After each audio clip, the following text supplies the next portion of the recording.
Hello everyone, welcome to my channel जिसका नाम है साइंस अड्डा बाय नेहा शर्मा। और मैं हूं आपकी दोस्त एंड होस्ट नेहा शर्मा। आप लोगों को पता है कि हम लोग अभी जो कर रहे थे वो चैप्टर 10th का फर्स्ट चैप्टर कर रहे थे, क्लास 10th का फर्स्ट चैप्टर कर रहे थे, जिसमें हम लोगों ने केमिकल रिएक्शन इक्वेशंस पढ़ ली थी। उसमें हमने बैलेंस करना सीख लिया था, ठीक है। टाइप्स ऑफ केमिकल रिएक्शंस पढ़ लिए थे, कौन कौन से होते हैं हमारे, कॉम्बिनेशन एंड डिकम्पोजिशन। कॉम्बिनेशन का मतलब था कि दोनों को कंबाइन होना, दो रिएक्टेंट कंबाइन होके एक प्रोडक्ट बनाते हैं। और डिकम्पोजिशन में था कि एक प्रोडक्ट जो होता है वो ब्रेक होके क्या करता है, दो प्रोडक्ट में टूट जाता है एक रिएक्टेंट जो होता है, ठीक है। उसके बाद आता है थर्ड टाइप जो आता है वो आता है डिस्प्लेसमेंट रिएक्शन। क्या आता है हमारे पास, डिस्प्लेसमेंट रिएक्शन। जैसे कि आप लोग डिस्प्लेसमेंट का मतलब समझिए पहले। तो डिस्प्लेसमेंट का मतलब क्या होता है, किसी चीज़ को किसी में से डिस्प्लेस कर देना, हटा देना, मतलब उसके ग्रुप में से उसको हटा देना। जैसे कि हम लोग, अगर मैं आप लोगों को एक एग्जांपल दूं कि कोई दो दोस्त हैं बहुत अच्छे से, एक तीसरा न्यू बंदा आता है, वो क्या करता है उनके साथ ऐड हो जाता है। तो उन तीन में से दो के बीच में तो बहुत अच्छी बॉन्डिंग हो जाएगी, बट जो पहले से था उसकी बॉन्डिंग उनके साथ ब्रेक होने लग जाएगी। तो उसी को हम लोग क्या बोलते हैं, डिस्प्लेसमेंट बोलते हैं, किसी चीज़ का हटना पहले वाले कंपाउंड से। तो उसी को हम लोग क्या बोलते हैं, डिस्प्लेसमेंट बोलते हैं। जैसे कि अगर मैं यहाँ पे आपको एक एक्टिविटी दिखाऊँ, जो ये एक्टिविटी दे लिखी है, क्या लिखा हुआ है इसमें, take 3 iron nails and clean them by the rubbing with the sandpaper. 3 iron nail लिए, मतलब आयरन की कील ली है हमने, ठीक है। और उसको क्या किया, सैंड पेपर से हमने उसको साफ़ कर दिया है। अगर उसमें जंग वगैरह लगा तो क्लीन हो जाती हैं, शाइनी हो जाती हैं, ठीक है। Take 2 test tube marked as A and B. In each test tube make about 10 ml copper sulphate solution. कौन सा सॉल्यूशन रखना है बेटा, उसमें कॉपर सल्फेट सॉल्यूशन रखना है। 2 टेस्ट ट्यूब ली हमने, उसमें क्लीन करके हमने क्या डाल दिए, आयरन की जो लोहे की कील जो होती है वो डाल दी है साफ़ करके, और उसमें क्या कर दिया, 10 ml हमने उसमें कॉपर सल्फेट सॉल्यूशन डाल दिया है। Tie 2 iron nail with a thread and immerse them carefully in the copper sulphate solution. बेटा क्या करना है, टाई करना है। जैसे यहाँ पे बांध दिए, देखो ये रस्सी से बांध दिए, इस तरीके से बांध के हमें क्या कर देना है, 2 नेल को क्या कर देना है, थ्रेड की हेल्प से उसे केयरफुली कॉपर सल्फेट के सॉल्यूशन में क्या कर देना है, डाल देना है, ठीक है। कॉपर सल्फेट के सॉल्यूशन में हमें उसे केयरफुली डाल देना है। उसके बाद क्या करना है, टेस्ट ट्यूब बी में for about 2 minute keep one iron nail aside for the comparison. और क्या करना है, एक नेल को बाहर निकालना है। After 20 minute take out the iron nail from the copper sulphate solution. उसके बाद आफ्टर 20 मिनट्स बाद हमने दूसरी नेल भी बाहर निकाली है। Compare the intensity of the blue colour of copper sulphate solution in test tube. क्या हो गया, कॉपर सल्फेट जो कलर था कॉपर सल्फेट का सॉल्यूशन का, उसका कलर कैसा हो गया, ब्लू कलर का। उसको हमने क्या करना है, ऑब्जर्व करना है कि क्या चेंज आए। Sulphate solution test tube A and B. Also compare the colour of the iron nail में क्या कंपेयर आया, चेंज आया है, ठीक है। Dip in the copper sulphate solution with the one kept aside. जब हमने एक निकाल दी तो हमको ये चीज़ बताना है कि क्या क्या चेंजेस आए, तो उसी के बारे में हम लोग आगे देखेंगे। यहाँ पे देखिए आप लोग क्या किया हुआ है, iron nail and copper sulphate solution compared before the after the experiment. क्या क्या है, why does the iron nail become brownish. एक हो गई है हमारी ब्राउनिश और एक सिंपल नेल है, मतलब जैसे हमने डाली थी उसी टाइप से, ठीक है। Brownish in colour and the blue colour of copper sulphate solution faded. देखो बेटा, जो हमने बी में डाली थी इसका कलर क्या हो चुका है, फेडेड हो चुका है, जिसमें हमने 20 मिनट तक रखी थी, ठीक है। और उस नेल का कैसा हो गया, नेल का कलर हो गया ब्राउन। दैट मीन्स ये वाला बी वाला था और ये सॉल्यूशन कौन सा है, बी वाला है। तो बी में जो था उसका कलर भी फेड हो गया, ब्लू कलर। और क्या हो गया, कॉपर सल्फेट के सॉल्यूशन में जो नेल डाली थी हमने बी वाली, उसका कलर कैसा हो गया, ब्राउन कलर हो गया, ठीक है। The following chemical reaction take place in this activity. अब इसमें क्या हुई है बेटा, केमिकल रिएक्शन हुई है, ठीक है। जैसे कि यहाँ पे आप लोग देख रहे हो क्या लिखा हुआ है, ये 2 टेस्ट ट्यूब हैं, ये तो आपको पता ही, आपने देखा भी हुआ। टेस्ट ट्यूब स्टैंड होता है जिसमें हम लोग रखते हैं। Reaction mixture test tube B में जो हमने काफ़ी टाइम तक रखा, 20 मिनट तक रखा था, उसका कलर लाइट हो गया है और दूसरे का कलर कैसा है, एज इट इज़ ब्लू है, ठीक है। और उसकी नेल कैसी है, सिंपल है, जैसे हमने डाली थी शाइनी वाली। और दूसरे की नेल कैसी होती है, इसका कलर भी क्या हो गया, डल हो गया, और इसकी नेल कैसी हो गई है, ब्राउन हो गई है, ठीक है।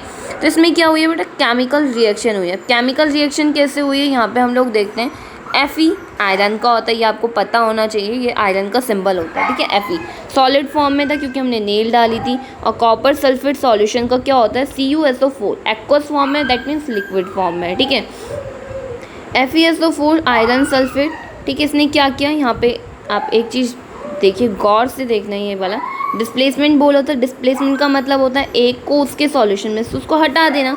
जैसे मैंने आपको बताया 2 फ्रेंड्स का ग्रुप है, उसमें न्यू ऐड हुआ एक बच्चा, तो उसने क्या किया कि उसको हटा दिया, और जो पहले वाले 2 बच्चे थे उनमें से एक बच्चा दूसरे के साथ और एक बच्चा अलग हो जाएगा, ठीक है। तो सेम यहाँ पे भी क्या हुआ, कॉपर सल्फेट के सॉल्यूशन में, कॉपर सल्फेट का सॉल्यूशन था पूरा CuSO4, मतलब 2 कंपाउंड 2 एलिमेंट मिलके बने हुए थे, और पहला था आयरन अलग। अब आयरन ने क्या किया, कॉपर सल्फेट के साथ मिक्स हो गया, आयरन सल्फेट बन जाएगा, और जो कॉपर था वो क्या हो जाएगा, अलग हो जाएगा। इसी को हम लोग क्या बोलते हैं, डिस्प्लेसमेंट रिएक्शन।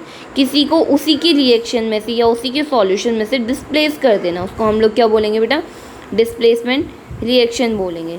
यहाँ पे लिखा हुआ है देखो, in this reaction iron has displaced और removed another element copper. Copper को इसने क्या कर दिया, यहाँ पे कॉपर सल्फेट का सॉल्यूशन था, बट यहाँ पे कॉपर क्या हो गया, अलग हो गया, ठीक है।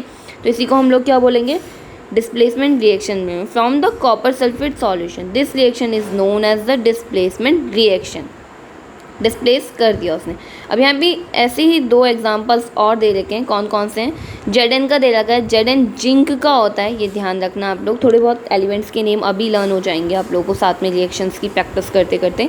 Zn जो होता है वो जिंक होता है, और कॉपर सल्फेट के सॉल्यूशन में ही डाला, डिस्प्लेस होगा तो दैट मीन्स क्या हो गया, Zn तो SO4 के साथ जुड़ जाएगा तो जिंक सल्फेट बन जाएगा, बट जो कॉपर हो जाएगा वो क्या हो गया, वो डिस्प्लेस्ड हो गया, सॉल्यूशन में से निकल गए। नेक्स्ट रिएक्शन आती है लेड की बेटा, ये Pb जो होता है ये लेड को डिनोट करता है, ठीक है। लेड को क्या किया, कॉपर क्लोराइड के सॉल्यूशन में डाला, CuCl2 फार्मूला होता है कॉपर क्लोराइड का, कॉपर क्लोराइड के सॉल्यूशन में डालेंगे तो इसमें क्या अलग हो जाएगा, फिर कॉपर डिस्प्लेस हो जाएगा, दैट मीन्स जो सॉल्यूशन बन जाएगा हमारा वो क्या हो जाएगा, लेड क्लोराइड हो जाएगा, और इसमें से भी क्या हो गया, कॉपर क्या हो गया, डिस्प्लेस हो गया। पहले सॉल्यूशन में अगर हम लोग रिएक्टेंट की बात करें तो जिंक अलग था, कॉपर सल्फेट एक साथ था, but after the reaction product जब बना तो क्या हो गया, जिंक सल्फेट बन गया, और कॉपर क्या हो गया, डिस्प्लेस हो गया, उस रिएक्शन में से हट गया। उसके बाद लिखा है zinc and lead are the more reactive element. बेटा ये रिएक्शंस तभी होगी जब जो हमने मॉलिक्यूल डाला है वो क्या होगा, मॉलिक्यूल आइटम जो भी हम लोग डाल रहे हैं, ये Zn है, Pb है, एलिमेंट्स जो हैं ये क्या है, मोर रिएक्टिव होंगे देन कॉपर। कॉपर कब डिस्प्लेस होगा, आपकी क्लास में अगर मैं एग्जांपल दूँ, आपकी क्लास में पहले से कोई बच्चा फर्स्ट आता है, ठीक है, साथ में क्या हुआ, न्यू एडमिशन हुए, न्यू एडमिशन होने में एक बच्चा ऐसा है जो अपने स्कूल में फ़र्स्ट आता था, तो उन दोनों में कंपटीशन होगा, लेकिन कौन सा फर्स्ट आएगा अब आपकी स्कूल में, जो बच्चा ज़्यादा मेहनत करेगा, जो बच्चा ज़्यादा तेज होगा, तो दैट मीन्स वही बात है, मोर रिएक्टिव, जो ज़्यादा मोर रिएक्टिव होगा वो क्या करेगा, दूसरे कम रिएक्टिव को उसको रिप्लेस कर देगा। तो यहाँ पे जिंक ज़्यादा रिएक्टिव है कॉपर से, एंड यहाँ पे लेड ज़्यादा रिएक्टिव है कॉपर से, तो कॉपर को क्या कर देंगे, दोनों के दोनों डिस्प्लेस कर देंगे, और इसी को क्या बोलते हैं, डिस्प्लेसमेंट रिएक्शन बोलते हैं। आई होप आपको इतना समझ में आया होगा। सेकंड पॉइंट जो आता है वो हमारा आता है डबल डिस्प्लेसमेंट। डिस्प्लेसमेंट में अगर हम लोग बोले तो सिंगल डिस्प्लेसमेंट होता है, एक ही रिएक्शन मतलब एक ही प्रोडक्ट में से या रिएक्टेंट में से एक चीज़ डिस्प्लेस हो जाती है, बट डबल रिएक्शन में क्या होता है, डबल डिस्प्लेसमेंट में क्या होगा, डबल मतलब डिस्प्लेसमेंट मतलब तो हटना ही होगा, लेकिन डबल का क्या होगा, मतलब दो एलिमेंट जो है वो हट रहे हैं। तो यहाँ पे दिखा हुआ है, देखो एक्टिविटी दे रखी है, उसको पढ़ के बता देती हूँ, मैं आपको समझा देती हूँ थोड़ा सा। Take about 3 ml of sodium sulphate solution, किसका लेना है, सोडियम सल्फेट सॉल्यूशन लेना है हमें। In other test tube take about 3 ml of the barium chloride solution, दूसरे में हमें क्या करना है, बेरियम क्लोराइड सॉल्यूशन लेना है। बेटा सोडियम सल्फेट का जो फॉर्मूला होता है, सोडियम का Na होता है, ठीक है, और सल्फेट का क्या हो जाएगा, SO4 हो जाएगा, और जो बेरियम क्लोराइड का होता है, बेरियम का होता है Ba, ये आपको पता होगा, और क्लोराइड का क्या होता है Cl, ठीक है, बट Cl2 आता है, ठीक है, ये चीज़ आपको ध्यान रखनी पड़ेगी। ये आप लोगों ने फार्मूले बनाने 9th में सीखे होंगे किस तरीके से कंपाउंड फॉर्म होते हैं, ठीक है। तो यहाँ पे लिखा है you will observe that a white substance which is insoluble in water. क्या होता है, वाइट सब्सटेंस बच जाता है, ये देखो यहाँ पे बचा हुआ है, जो इनसॉल्युबल इन वाटर होता है, वाटर में सॉल्युबल नहीं होता है। This insoluble substance formed is known as the precipitation. बेटा प्रेसिपिटेट हम उसको बोलते हैं जो नीचे बच जाता है, हम लोग मिक्स करते हैं बट कुछ अमाउंट हमारा नीचे बच जाता है तो उसको हम प्रेसिपिटेट बोलते हैं, या PPT भी बोलते हैं, ठीक है, प्रेसिपिटेट बोलते हैं। Any reaction that produce a precipitate can be called a precipitation reaction. उन रिएक्शंस को हम लोग क्या बोलेंगे बेटा, प्रेसिपिटेशन रिएक्शन बोलेंगे, जिनमें रिएक्शन करते हुए कुछ नीचे अमाउंट बच जाता है जो इनसॉल्युबल होता है, किसमें, वाटर में, या जो भी सॉल्यूशन है उसमें इनसॉल्युबल होता है। जैसे कि यहाँ पे क्या लिखा है, test tube containing solution barium chloride का लिया हुआ है, और ऊपर से हमने कौन सा सॉल्यूशन डालता, 2 टेस्ट ट्यूब ली थी, एक में हमने सोडियम सल्फेट लिया, तो सोडियम सल्फेट को हमने क्या किया, बेरियम क्लोराइड के उसमें डाल दिया, ठीक है। तो क्या होता है, अब हमें ये भी तो पता करना है कि हमने डाल तो दिया, अब होगा क्या बेटा, ऑब्वियस सी बात है, रिएक्शन होगी। अब रिएक्शन कैसे होगी, देखो सोडियम सल्फेट एक्वस सॉल्यूशन है, ये भी 2 एटम से मिलकर बना है, सोडियम और सल्फेट से, ठीक है। सेकेंड है बेरियम क्लोराइड, Ba एक एलिमेंट ये है, क्लोराइड एक एलिमेंट ये है। अब क्या होगा, डबल डिस्प्लेसमेंट होगा, मतलब एक दूसरे को अपने अपने सॉल्यूशन में से ये लोग हटा देंगे और दूसरे के सॉल्यूशन के साथ जाके मिक्स हो जाएंगे।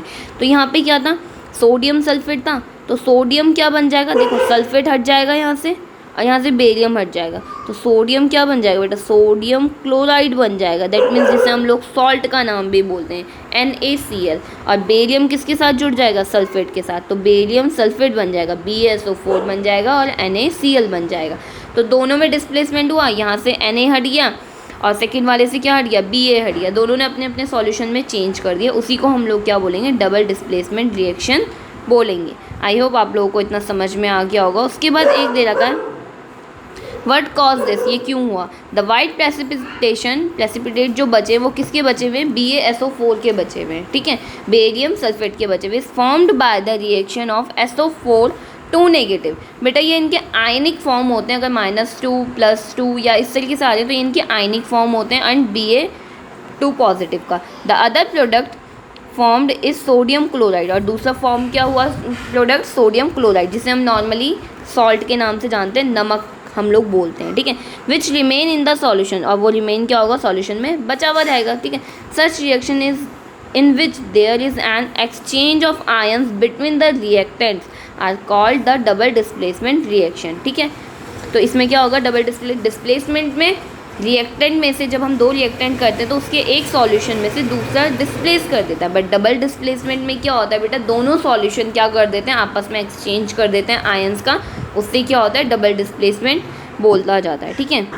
उसके बाद नेक्स्ट टॉपिक बेटा हम लोगों का आता है ऑक्सीडेशन एंड रिडक्शन, ठीक है, ऑक्सीडेशन और रिडक्शन, ये बहुत इंपॉर्टेंट है, इसकी रिएक्शंस भी बहुत इंपॉर्टेंट आती हैं और पूछा भी जाता है what is oxidation reduction reactions. और अगर इन दोनों, अगर एक ही रिएक्शन में ये दोनों हो रहे हैं तो उसको हम लोग क्या वर्ड यूज़ करते हैं, रिडॉक्स बोलते हैं, ठीक है, रिडॉक्स, उस रिएक्शन को हम लोग क्या बोलते हैं, रिडॉक्स रिएक्शन बोलते हैं, ठीक है। उसके बाद क्या है बेटा, ऑक्सीडेशन रिडक्शन का मैंने बताया, अगर मैं सिंपल वे में बोलूँ तो ऑक्सीडेशन हम बोलते हैं एडिशन ऑफ ऑक्सीजन, और रिडक्शन को हम लोग क्या बोलते हैं, इसको मैं यहाँ पे लिख देती हूँ, ऑक्सीडेशन को क्या बोलते हैं हम लोग, एडिशन ऑफ ऑक्सीजन, ठीक है, और रिडक्शन में क्या होगा,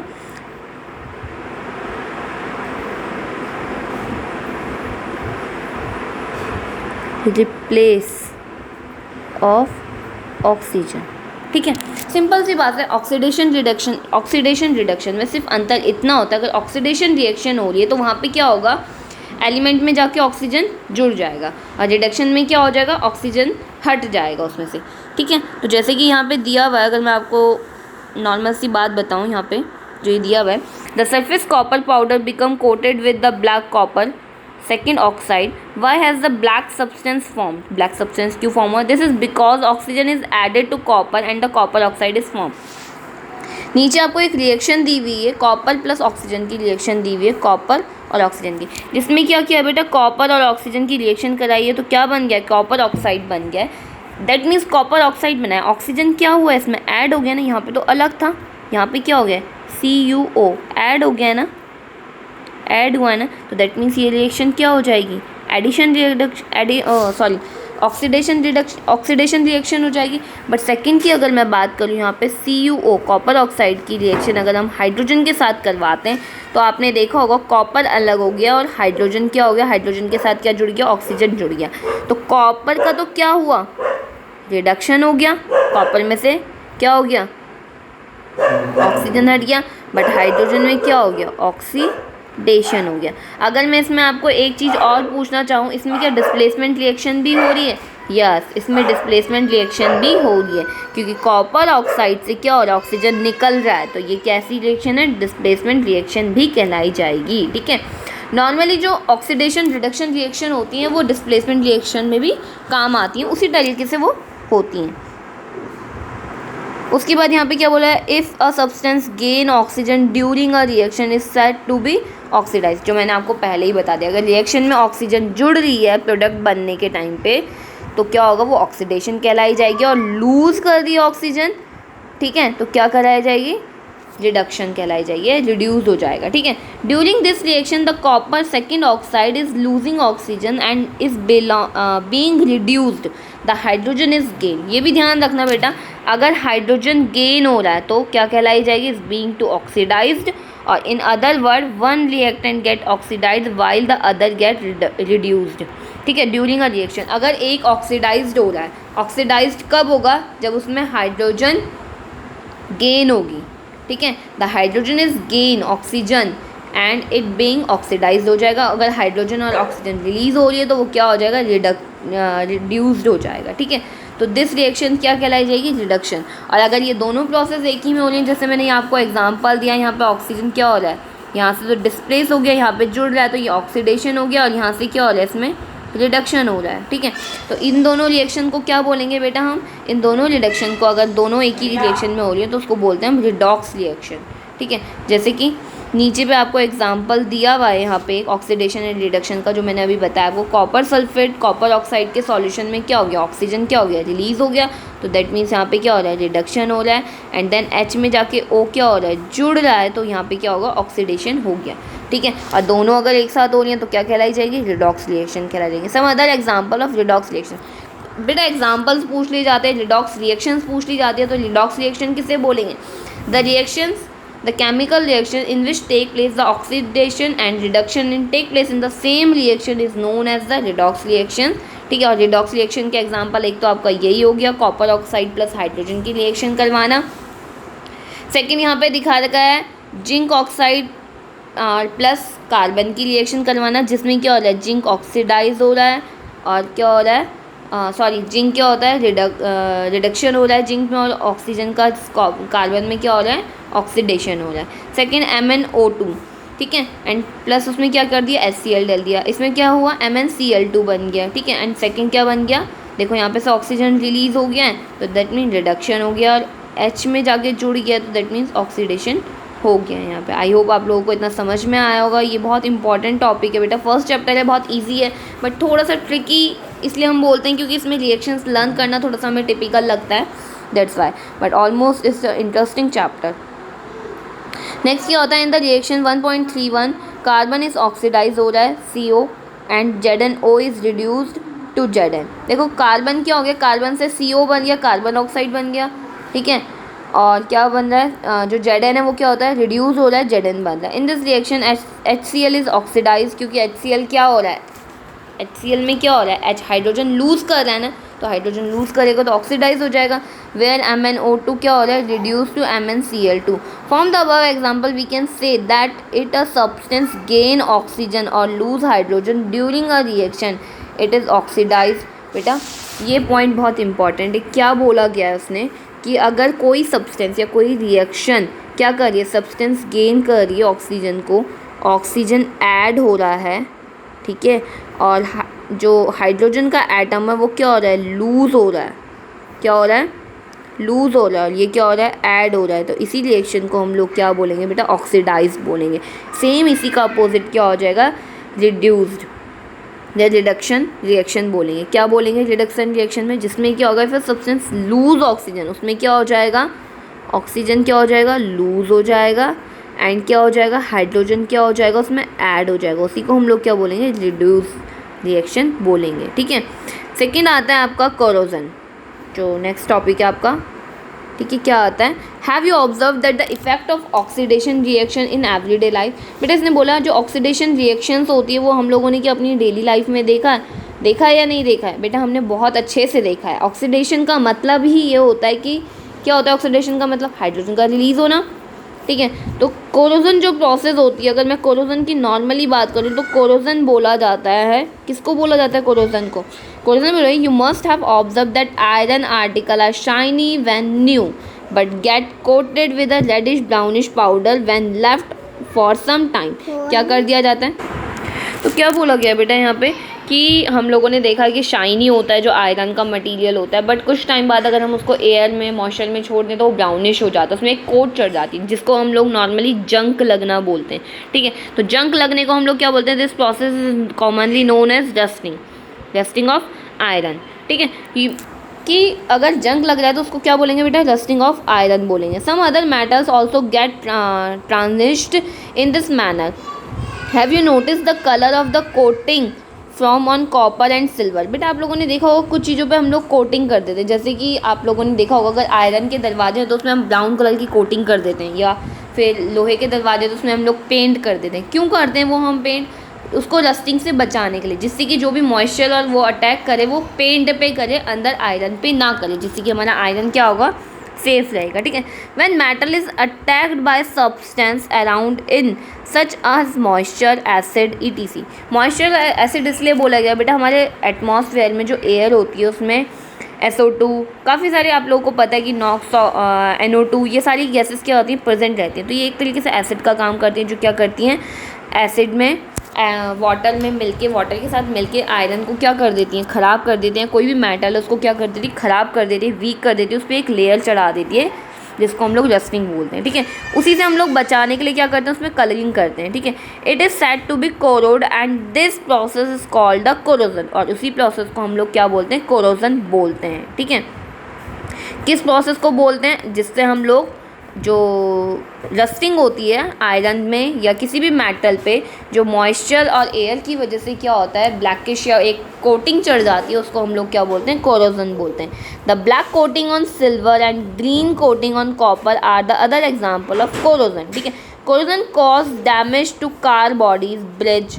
iron railings, ships and to all objects made of metals. क्या करता है बेटा, कोरोजन की वजह से जितने भी हमारे जो आयरन से बने हुए या मेटल से बने हुए उनको क्या करता है, नुकसान पहुंचाता है, हार्म होता है वो।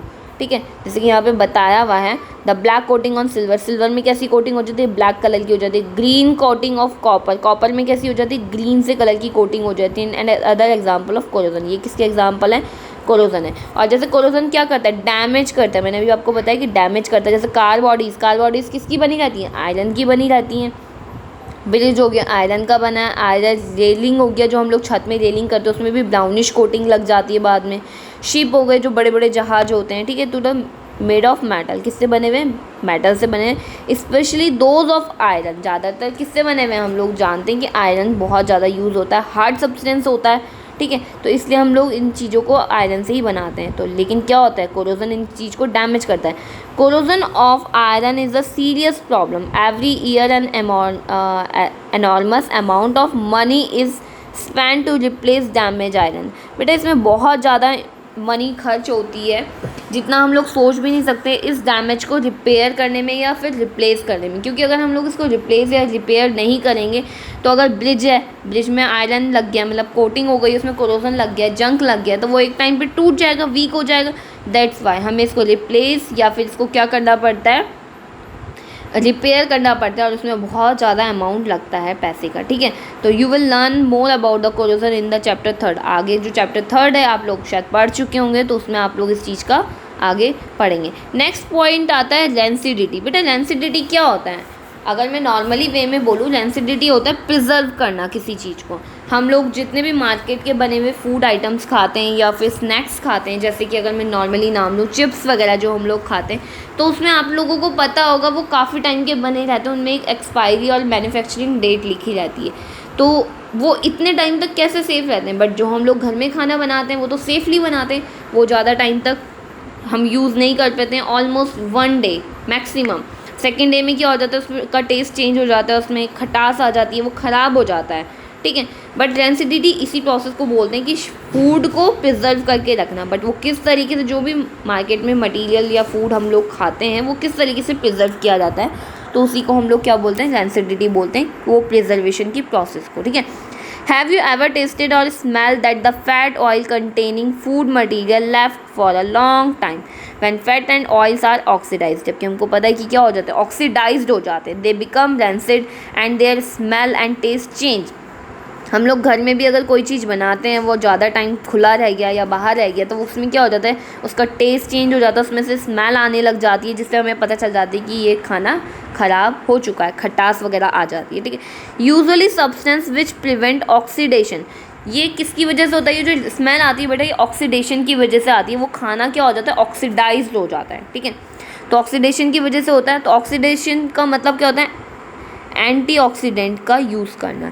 Are added to food containing fat and oil, keeping food in air tight container helps to slow down oxidation. अगर हम लोग एयर टाइट कंटेनर में रखेंगे तो दैट मीन्स उसमें क्या हो रहा है, ऑक्सीजन जा नहीं पा रही, एयर जा नहीं पा रही, एयर नहीं जा पा रही है, तो उसमें ऑक्सीडेशन होगा, लेकिन कितना होगा, बहुत ही स्लो प्रोसेस होगा, क्योंकि उसको एक्सचेंज करने के लिए गैसेस नहीं मिल पाएंगी। That's why do you know that chips manufacturer usually flush bag of chips with gas such as nitrogen to prevent the chips from the getting oxidized.